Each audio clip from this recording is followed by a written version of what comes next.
আসসালামু আলাইকুম। আগামীকাল ঐতিহাসিক 13ই নভেম্বর, আজকে 12ই নভেম্বর সারা বাংলাদেশে বিশেষ করে ঢাকা শহরে যে ঘটনাগুলো ঘটেছে, আওয়ামী লীগের সেই লকডাউন কর্মসূচিকে কেন্দ্র করে যে দৃশ্যপট আমরা দেখেছি, এটা কি আসলে কামনীয়? এই ঘটনাগুলোর পেছনে প্রত্যেকটা ঘটনায় সরকার দায়ভার দিচ্ছে আওয়ামী লীগ, যুবলীগ এবং ছাত্রলীগের যে সকল নেতাকর্মীরা তারা সারা ঢাকা শহরকে অস্থিতিশীল করেছেন। প্রায় শখানেক মানুষ আজকে ছাত্রলীগ, আওয়ামী লীগ, যুবলীগের তারা গ্রেপ্তারও হয়েছেন। কিন্তু সবচেয়ে গুরুত্বপূর্ণ যে বিষয়গুলো ছিল, পুলিশের গাড়িতে আগুন দেওয়া, এটা কাঙ্ক্ষিত না। কিন্তু এরপরে দেখলাম যে একজন এসপির বাড়িতে আগুন লাগাই দেওয়া হয়েছে। এখন পুলিশ বলছে যে এটা শর্ট সার্কিট, বাট কেউ কেউ বলছেন এটাও নাশকতা। আজকের দিনে দুর্ঘটনা ঘটুক আর যাই ঘটুক, সবকিছুর দায়ভার কিন্তু আওয়ামী লীগের উপরে যাচ্ছে। তবে আওয়ামী লীগকে নিয়ে সবচেয়ে চাঞ্চল্যকর যে বক্তব্য আসছে সেটা হচ্ছে ঢাকা বিশ্ববিদ্যালয়ে ছাত্রলীগের নেতাকর্মীরা ঘটিয়েছেন এক ভিন্ন ঘটনা। গভীর রাতে ঢাকা বিশ্ববিদ্যালয়ে অন্তত 5টি গুরুত্বপূর্ণ ভবনের প্রধান ফটকে তালা লাগিয়ে দিয়েছে নিষিদ্ধ ছাত্রলীগের নেতাকর্মীরা। বিশ্ববিদ্যালয়ের সূত্র বলছে যে তালা লাগানোর ঘটনাগুলো ঘটেছে চারুকলা অনুষদ, শিক্ষা এবং গবেষণা ইনস্টিটিউট, পুষ্টি ও খাদ্য বিজ্ঞান ইনস্টিটিউট, কার্জন হল গেট এবং বিজ্ঞান ভবনে। ঢাকা বিশ্ববিদ্যালয়ের ছাত্রলীগের যিনি শাখা ছাত্রলীগের সভাপতি মাঝারুল কবির শয়ন নিজেই ফেসবুকে এসব স্থাপনার তালাবদ্ধ ছবিসহ একটি পোস্টে লিখেছেন, 13ই তারিখ সারাদিন লকডাউন সফল করুন।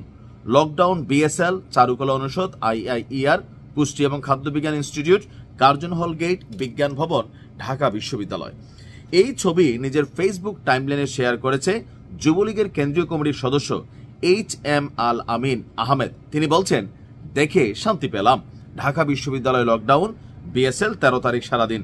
আচ্ছা, তো এখানে বিভিন্ন রকম ঘটনা আজকে ঘটছে। ঢাকা বিশ্ববিদ্যালয়ের যিনি অ্যাসিস্ট্যান্ট প্রক্টর সহযোগী আছেন, তিনি বলছেন যে তালা লাগানোর ঘটনাটি সত্য। সকালে আমরা তালাগুলো ভেঙে ক্যাম্পাসে ঢুকেছি, কাজ করছি এবং সিকিউরিটি অফিসারকে এই বিষয়ে নির্দেশনা দেওয়া হয়েছে। তো যতদূর আমরা দেখলাম যে আজকে সারা দিন যাবৎ আওয়ামী লীগের বিভিন্ন অ্যাক্টিভিটিজের বিরুদ্ধে যারা বিপরীত রাজনৈতিক দলগুলো আছে, তারাও কিন্তু নানান কর্মসূচি হাতে নিয়েছে আগামীকালকের জন্য। এবং কি সরকারের পক্ষ থেকে ডক্টর ইউনূস তিনি জাতির উদ্দেশ্যে আগামীকাল ভাষণ দেবেন, নানান বক্তব্য অ্যাক্টিভিটিজ আসছে। এর মাঝখানে আমরা আবার দেখছি যে সরকার রাজনৈতিক দলগুলোর কাছেও সহযোগিতা চেয়েছেন যেন তারা মাঠে থাকে। অর্থাৎ আগামীকালকে বাংলাদেশে কি ঘটবে আমরা জানি না। এর মাঝখানে যানবাহন মালিক সমিতি তারাও সিদ্ধান্ত নিচ্ছে আগামীকালকে সারা দেশে বাস চলবে নাকি চলবে না। কারণ আজকে সারা দেশে ঢাকা সহ বিভিন্ন জায়গায় যতগুলো বাসে আগুন দেওয়া হয়েছে, পাবলিক প্রপার্টি ভাঙচুর হয়েছে, আগুন দেওয়া হয়েছে, প্রত্যেকটা ঘটনার পেছনেই কিন্তু আওয়ামী লীগ এবং তাদের যারা অঙ্গ সংগঠনের নেতাকর্মী তাদেরকে দায়ভার দেওয়া হচ্ছে।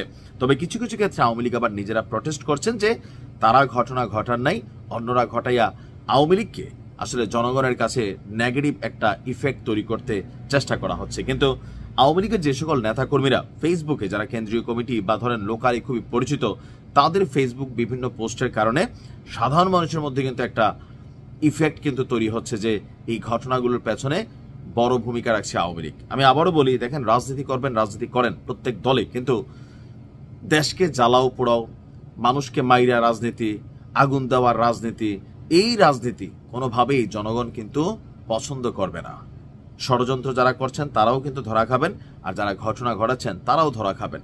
আগামীকাল ঢাকা ঢুকতে গেলেই সন্দেহ হলেই আপনাকে গ্রেপ্তার করা হবে। কঠিন পরিস্থিতি কালকে তৈরি হতে পারে। আল্লাহ প্রিয় মাতৃভূমিকে রক্ষা করুক, সবাইকে ধৈর্য দান করুক। আসসালামু আলাইকুম।